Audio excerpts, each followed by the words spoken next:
made me think like you reap what you sow. But in my mind, that made me think like of relationships where someone has done somebody super dirty, right? And then the person who was done dirty is like not able to move on. They stay single for a long time. And the other person who cheated or did whatever they did is moved on with their life. They're in a relationship. It looks happy because you never know because you're not in the other person's relationship. However, it looks happy. They're engaged. They're getting married. They're having kids. They're doing all of the things, right? When you were good to this person. So to me, where is the karma in that? I heard that's wrong.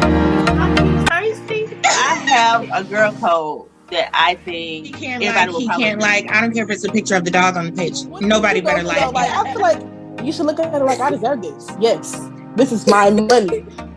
Hello. Welcome back to the Melanated Opinion. Thank you for joining us. I'm Krista. What up, peoples? I'm Shanita. Hey, y'all. Hey, I'm Takara. Okay, and now we're going to play a quick game of who's most likely to, before we get into it for real. Okay, so who's most likely to, between all of us, have either in the future or in the past, have licked someone's feet?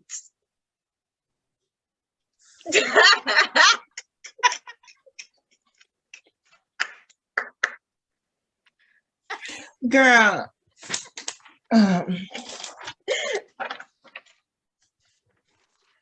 What did y'all say? Wait, mine is blank. It looks like, but mine is blank. I picked nobody.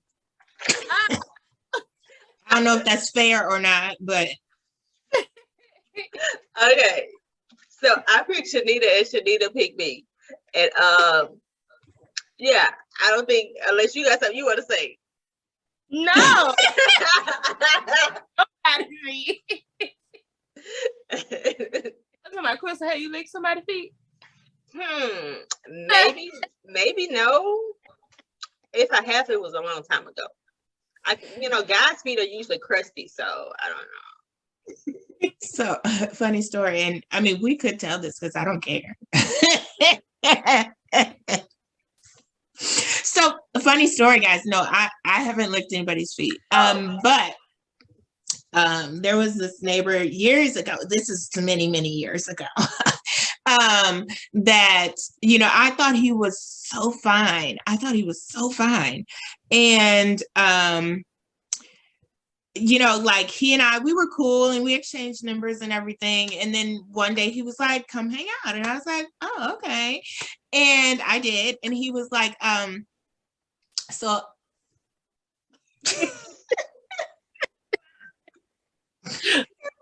I have this certain thing, that I like. He's like, I like women's feet. And he was like, can I see your feet? And so I took off my shoes and then he proceeded to lick my feet. Okay. But it gets even deeper. So he and I have been friends on Facebook since like I said, forever, because I was very young. And probably, I wouldn't say not in like the last 5 years or so, but he used to periodically send me messages saying, can I see your feet? Wow. Like just randomly.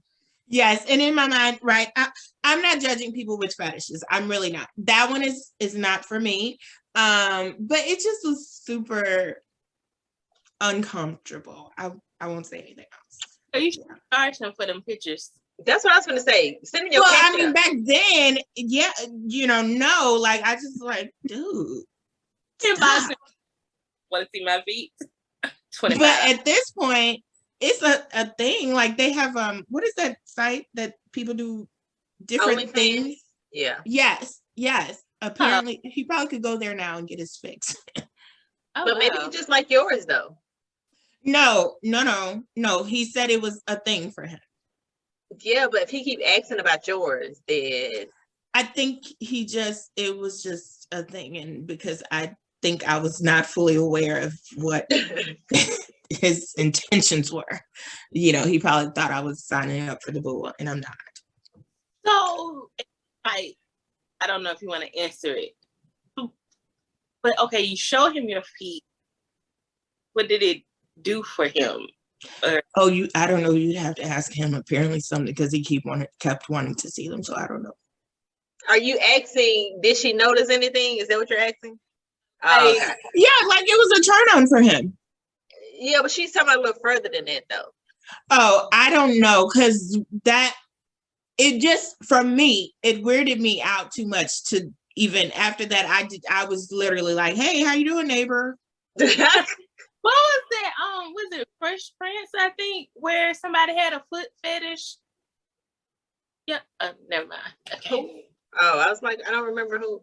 I don't either, but I mean, could be. I just don't remember. Okay, well, I guess we'll move on with my question. So, who is most likely to become a CEO?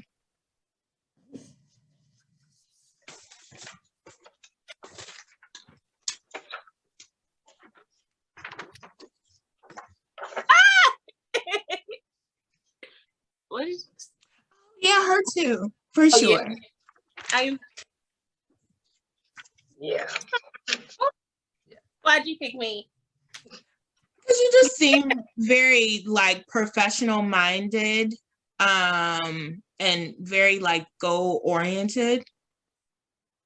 Oh, well, thanks. I am. I try. It shows. Mm-hmm. Yep. Oh. Absolutely. Yep. I can see you too, Shanita, and I can also see Takara too.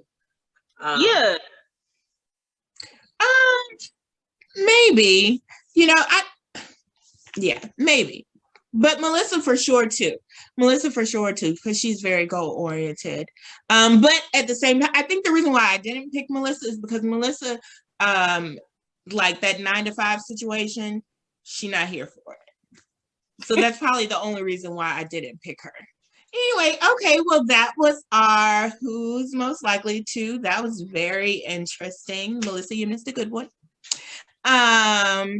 So now we're going to go into our topic. Our topic for this week is going to be about karma.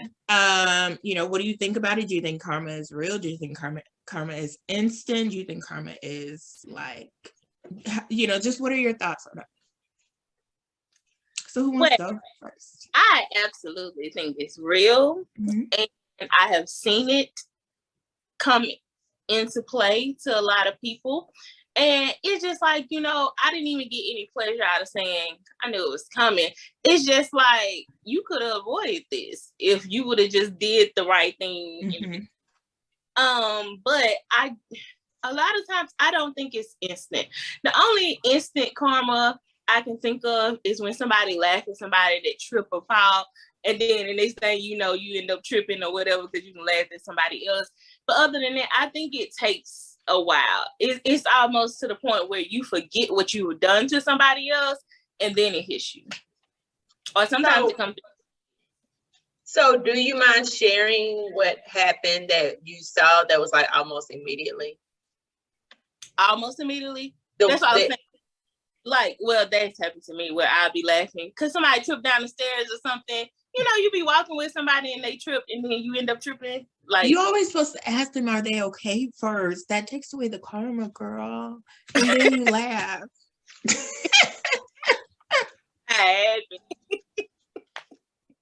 Yeah, and I think I have like an unpopular opinion, and I know very few people that think like me.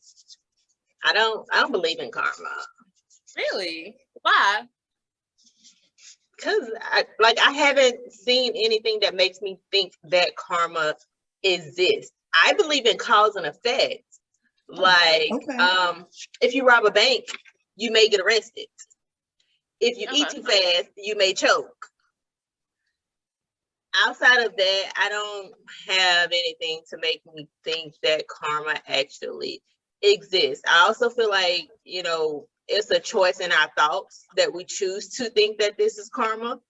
And I don't choose that thought. Like, even if something happens that looks like it could be, I'm like, it still could have been. You don't associate it. I choose So not to. is your definition of karma? I'm sorry. Who were you asking? Crystal. Okay. I don't like it's non-existent. Like I don't have one because I don't subscribe to it. True. But if somebody was to say, hey, do you know what karma is? I would say that karma is a thing that people believe in to make them think if they do something bad, that something bad is gonna happen to me. Oh. But it goes both ways because it can be good too. Go ahead, Scar. No, I'm listening. What were you gonna say? Finish your thought. No, I guess for me, I'm just thinking like, I don't know, because I do feel like it is a choice and you have the option to choose. So it's like you choosing what happens next, kind of like you playing a game, like one of those building games or something. It's like you get to choose what you have, so you can either do good or not. And it's just like you have some type of repercussions for anything that you do. So as they say, like if you sow a good seed, you get a good seed back. So it's just like, for me, when people do things to people constantly, and I'm talking about it in a negative way, you're not going to get away with it. And so, I mean, I guess call it what you want, even if you don't refer to it as karma, but to me, it's still like, okay, you're reaping what you sow. So this is what you put out, so this is what you're getting back. So, I mean, I kind of believe in karma. But when you were talking, it made me think like you reap what you sow. But in my mind, that made me think like of relationships where someone has done somebody super dirty, right? And then the person who was done dirty is like not able to move on. They stay single for a long time. And the other person who cheated or did whatever they did is moved on with their life. They're in a relationship. It looks happy because you never know because you're not in a person's relationship. However, it looks happy. They're engaged. They're getting married. They're having kids. They're doing all of the things, right? When you were good to this person. So to me, where is the karma in that? And it's not even that you want them to do bad or anything, but that is the kind of situation that makes you question, well, does karma really exist? Because they treated me like crap. And it looks like they're super happy and like. It kind of goes back to what we said in another show. Basically, you can't always go by what someone put out to the public, because they want you to perceive, but that may not be what it is, because if that's the case, you wouldn't have so many exes that try to come back to the good girl that they've done wrong and just be like, hey, I messed up, or I miss you, or you was right. It really ain't, that many people by you. So just because they appear to be happy, you don't know what the other person is going through. They can be going through a whole lot, and it's just, I don't want that on me again. I don't want nobody to see I fail yet again, so I'm just gonna make this work. So it's not to say that they're not happy, and then it may come out later on. It may not come back to them, but it may come back through somebody that they really care about. So their kids, their parents, or anybody. So if something happened, it's not saying, oh, well, somebody must have did something for this to happen to this person. No, but sometimes situations do occur because of what your generations in the past have done. So are you saying that if something bad, we should automatically say it's karma? If something bad happens to us? Saying. So you can't say like sometimes bad things just happen, but it's not to say that that's just karma. But if you know that you've done something, because some people don't have conscience. So if you don't have a conscience, then I mean, I don't know if karma works for you like that. And that's where I'm going with it. Like, that's my thing, is that if you think it and you believe it, then that's what you're attracting. But if a person does not but have that conscience, like what you're saying, they're not going to attract it because they don't believe in it. So it's not going to come to them. And it's like, going off of what y'all was saying with relationships, go back to when you were like 16, 17, 18, 19, however old, somebody broke your heart. Like, it's like you're getting karma for something you've never even done. Like, how are you doing something wrong at that age or even younger to receive karma at that young age? That's not karma, that's growth. Because, you know, sometimes you have to go through things to learn what you're willing to put up with and what you're not. Because just say, for instance, if you chose to stay, you know, with that person that's constantly breaking your heart, that'll be worse than them breaking your heart and you learning from it. So to me, it still sounds like we're saying we're going to choose when it's going to be karma. And we're going to choose when we define it as something else. I mean, karma is a thing that you really can't, I mean, you know, I don't know if it's made up or not, but maybe it's a word that gives other people comfort or something like that, because there's no real way of like quantifying that this thing happened specifically because of some bad karma or some good karma.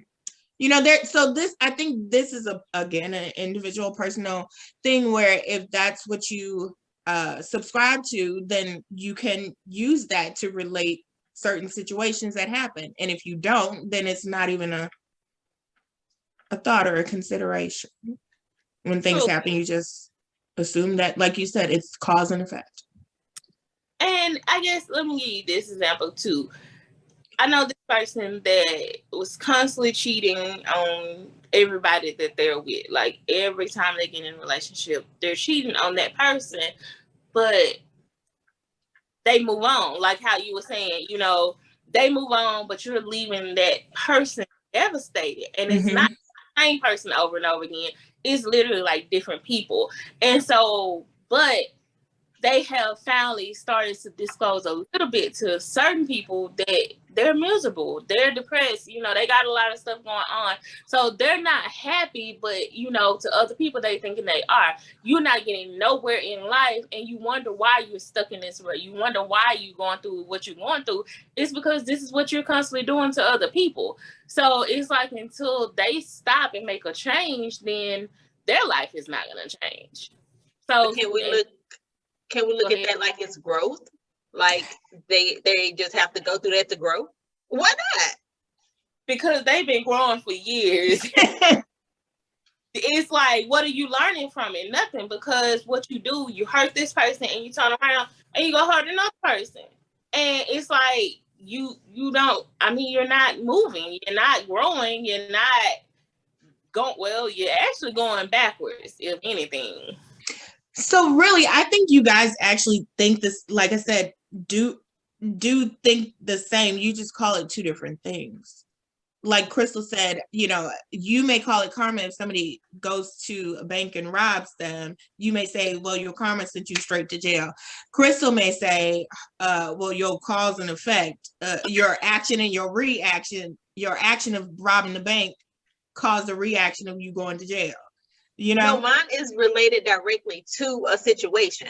Like okay. I feel like karma, like someone says, because you know, you laughed at somebody, you know, your car could get hit. That's like two different situations. For me, cause and effect is if you drive too fast, you could get in an accident. Like it's a clear, relatable thing that happens that you can associate the end result to what you actually did to make that thing happen, and not a guessing thing. Well, maybe this happened because I did XYZ. Okay. So using that, if you have two people walking together, one person trips, downfall, they just trip and everybody start laughing. So next thing you know, the next person trips or whatever. So what would be the cause of that? Because it wouldn't, you know, sometimes you could trip and you walking on straight ground, like you just trip. So it's not like they, you know, fell or took the wrong step. So what would you say that was? My thought is sometimes stuff just happened, and it happened at their moment. Okay. I also think that sometimes it's similar to yawning, because if I yawn, other people are going to yawn too. So if this person tripped and we're talking about it now, then it's more than likely someone else could also trip, because it's already here. Like we're in a situation where we're talking about it. So someone could be like, oh, I hope I don't fall. Like it's going through their mind, and bam, they fall because it's going through their mind. Kind of like, that's how I see it. Well, I have seen that situation too. Like if the floor is wet, or if they got heels on and, you know, it don't seem stable, then yeah, they're thinking it. And just like you say with yawning, now I would say that's cause and effect. Because you yawning caused me to affect in another yawn. Is that right? Close enough. We get it. We get what you're trying to say. Yeah. But you know, there is another side that people like to talk about, which is like they like to say that karma comes from the Bible, which is what you reap, what you sow. So I think that's where a lot of people get it from, just to throw that side in there. But for me, I just feel like there are so many things that just does not make sense. That seems like a choice. Like we choose to put stuff on it that we want to put on it. Because I feel like for me, like when I look at something and I may be like, oh, this happened because of that. If I think long enough, I can come up with another reason why it's something completely different. So to me, it's like, oh, so this is just a choice of my thinking that is related to this. Okay. But like I said, I have an unpopular opinion, and I know most people don't think like me, so it is. Well, I'm curious to see what they think. Is it cause or effect, or is it karma? You know, I do wonder when did the word karma come into play? Like, when did it become popular? That's interesting. And I believe now everyone is gonna agree with you. Like, yeah, I think most of the world, like 90% of the world, is gonna agree with you. True, but the debate, then they might be like, she got good points too. You never know. It could be the cause and effect. Yeah. So it is what it is. Okay. Oh, this word karma been around for a long time. The term karma carried no ethical significance in its earliest specialized usage. In ancient text, it has 1000 to 700 BCE. What is BCE? Before I know Christ. I know BC is before Christ. What's BCE? Before Christ's existence. Because BC is different than that. This is like almost a foreign language. Karma referred simply to ritual and sacrificial action. Okay. Yeah, it made no sense. That's anyway, interesting. Was it because I don't even know that I understood what I just read?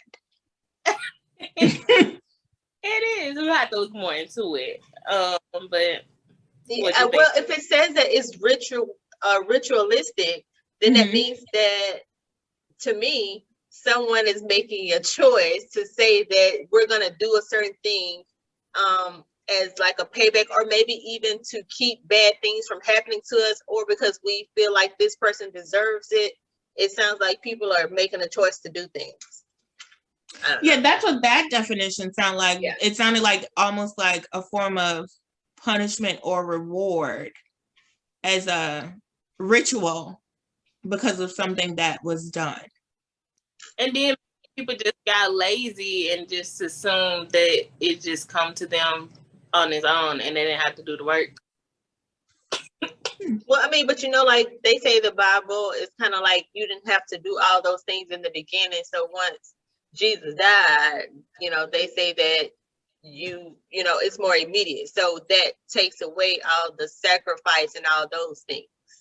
So it makes it more instantaneous, I guess, if you look at it that way. I guess. I just don't think it's, a lot of times I don't think it's instant. You know, like your mama tell you, oh, I'm gonna get you, but she doesn't get you right then and there. Now some people, but she wait until later to get you. Oh yeah, I don't. Example, maybe that's just no. That is a good example. I was just thinking because I didn't mean instant like it happens immediate. I meant instant like, you know, you no longer have to go through that long process of trying to cleanse yourself. That's what I'm trying to say. But yes, I get what you're saying.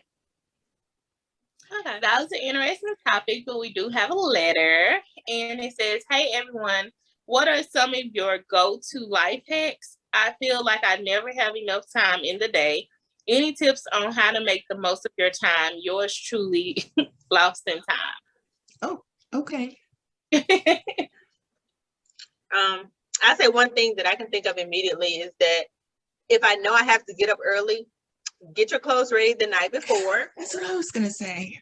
Or if I'm trying not to use the word lazy because the car called me out for using it.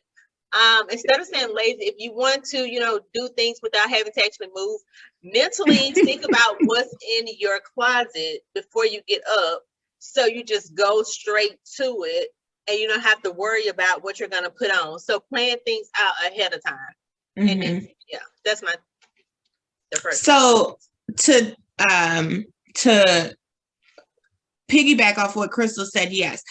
For me, because I am not a morning person and I do not get up in time to do anything extra, some things that I've done is, yes, like my daughter's clothes, I always get them out at night. Mine, I try to, but if I don't get them out, I do know what I'm going to wear usually.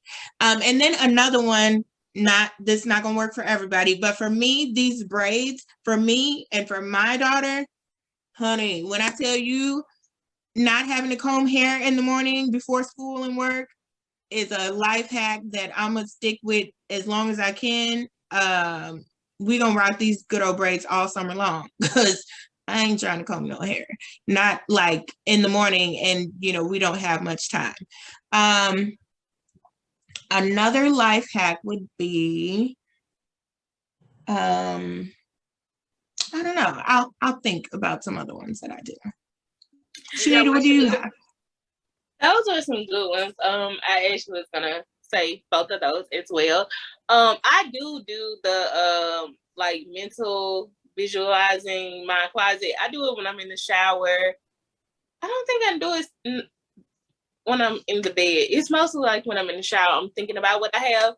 But also I write down a lot of stuff. So yeah. A lot of things going on. It helps me to like write it down, see actually what it is I need to do. And that way I can kind of prioritize, okay, this is what I need to do here, or this day, if I can kind of divide them out. And that kind of helps me to stay on track, as well as making grocery lists. I look while I'm at the house and not try to wait until I'm in the store and try, what I have? No, because then I end up getting a whole cart full of stuff that I don't need. And then when I get home, I still don't have deodorant. I still don't have eggs. So for me, I write things down. So that helps. Another life hack. I don't know, maybe it's not even a life hack, but don't commit to a whole bunch of stuff that you don't want to do. Like, just don't even say yes. Like, make your life as simple as you can, if that's what you are looking for. Yep. So use the word no more. I 100% agree. Also, I would say with cooking, do meal prep at the beginning of the week or the night before.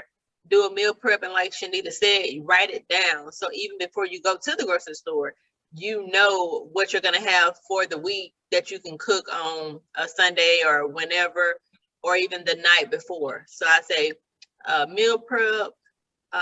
What else? I forgot I had some too. And the writing stuff down is also a very, very good one, because like you said, sometimes seeing things helps you kind of prioritize what you really should be focusing your efforts on and what could kind of wait. Yeah. And I know some people wait until, everything piled up. I can't, and maybe I watch too much, but I might watch, if not every day, probably every other day. I do. No, I believe in watching often, but that's like over the weekend. Like because, oh my God, if I had to like wash clothes during the week and was like depending on those clothes to get through the week, oh my God. But I still have a lot of clothes that need to wash, but for me, I guess I'm not gonna sit here and fold all these clothes. Like, how have just one laundry day. I don't have enough time to just have to fold. So it's easier for me to do a load here, a load there, and I can fold them that way. I just don't whole day of just cleaning up. That and see, and that's I think that for me that's the biggest issue is that because I do take, like the weekend to wash, that by the end Sunday night I got 10 other things to do, and I'm gonna let that basket of clean clothes sit over there,